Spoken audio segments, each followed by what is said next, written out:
네, 안녕하세요. 빗불영어입니다. 오늘은 영어 1등급 그리고 상위권 학생들이 영어 공부를 할 때 꼭 하는 한 가지에 대해서 좀 이야기를 해보려고 합니다. 공부를 어떻게 시작해야 될지 모르는 노베이스 친구들이 처음에 하는 가장 많은 실수가 아마 문제집을 여러 권 푸는 걸 거예요. 개념서도 두 권, 일반 문제집도 한 두 권, 영어 문법서도 한 두 권. 이러면 대략 두 권, 한 2만 원씩만 잡아도 10만 원이 거뜬히 넘거든요. 오늘 이 영상만 끝까지 시청해도 10만원 아낄 수 있다고 자신합니다. 자, 그럼 바로 1등급 학생들의 1등급 학생들 그리고 상위권 학생들은 꼭 하는 한 가지, 그게 뭐냐면 바로 단권화 작업입니다. 단권화는 아시다시피 내가 틀린 부분들을 정리하면서 오답노트와 개념서를 통합하는 작업이에요. 이게 왜 중요하냐면 내가 어느 파트가 부족한지를 파악하는데 굉장히 큰 도움이 돼요. 제가 제일 자신 있는 분야가 한 4등급에서 6등급 학생들을 상위권으로 올려두기 위한 밑작업을 저는 정말 잘한다고 생각하거든요. 그래서 제가 나중에 영상으로 간단한 문장 구조로 영어를 해석하는 방법에 대해서도 공유를 할 건데, 오늘은 우선 이 단권에 대한 얘기만 좀 해볼게요. 비유를 하자면 이래요. 우리가 아프면 병원에 가요. 그리고 병원에 가서 의사 선생님한테 이렇게 혹시 물어보는 친구들 있어요? 선생님, 저 어디가 아플까요? 저 어디가 아프게요? 어디가 아파서 여기 왔을까요? 이렇게 묻는 사람이 있나요? 없어요. 내가 이런 증상을 갖고 있고 그래서 하다못해 감기에 걸리면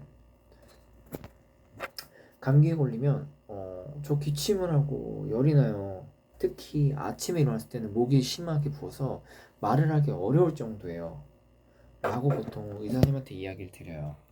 그러면 의사 선생님이 음, 지금 당신은 독감에 걸렸습니다. 약은 이렇게 처방 드릴 거고요. 물을 자주 마셔주시고요. 몸을 따뜻하게 해주세요. 그리고 과도한 운동이나 활동은 자제해 주세요. 이런 식으로 진단을 내린단 말이에요.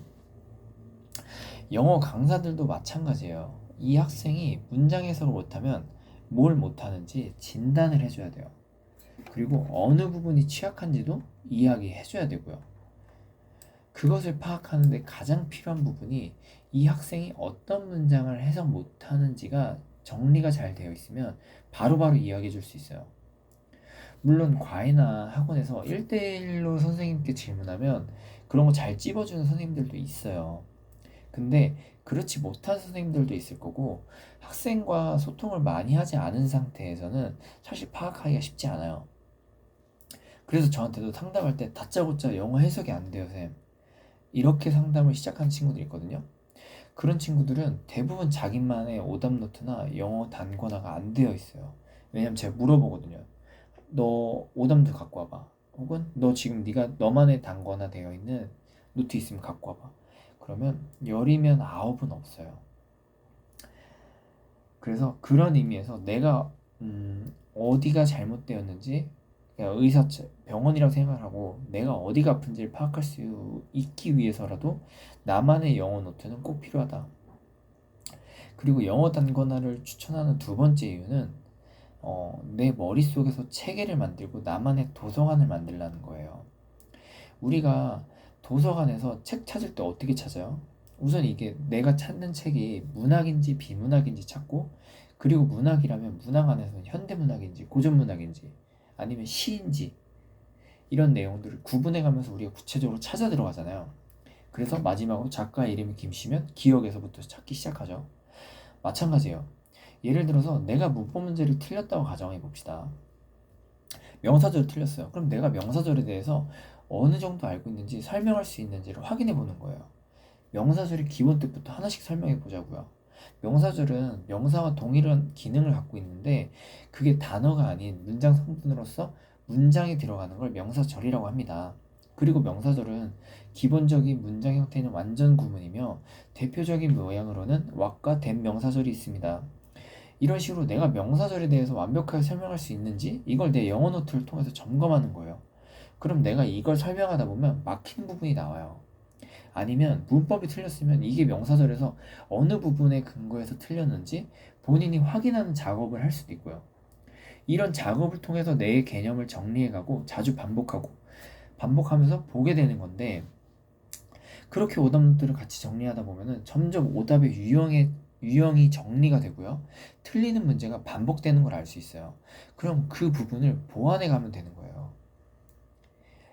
이게 노베이스와 상위권 학생들의 가장 큰 차이예요. 내가 어느 부분을 모르는지, 그리고 어느 부분을 보완해 나가야 되는지에 대한 이해가 되어 있는지 없는지, 이 차이가 상위권과 노베이스의 가장 큰 차이고, 학원이나 과외나 저와 같은 강사들은 그런 노베이스 친구들이 뭘 모르는지들을 분석하고 진단하고 이런 것들을 하나하나 빈틈을 메꿔가는 작업을 하는 거예요. 오늘 제가 드린 말씀은 영어에만 해당되는 게 아니라 사실 모든 교과목에 저는 필요하다고 생각을 해요. 단권화의 목적은 뭐다? 다시 얘기하면 단권화의 목적은 내가 어디가 아픈지를 진단하고 얼마나 공부가 되었는지를 파악하며 앞으로 공부의 방향성을 제시해 주는 것이다. 오늘 내용 잊지 마시고 오늘부터 자신만의 비법 노트를 꼭 만드시길 바랍니다. 감사합니다.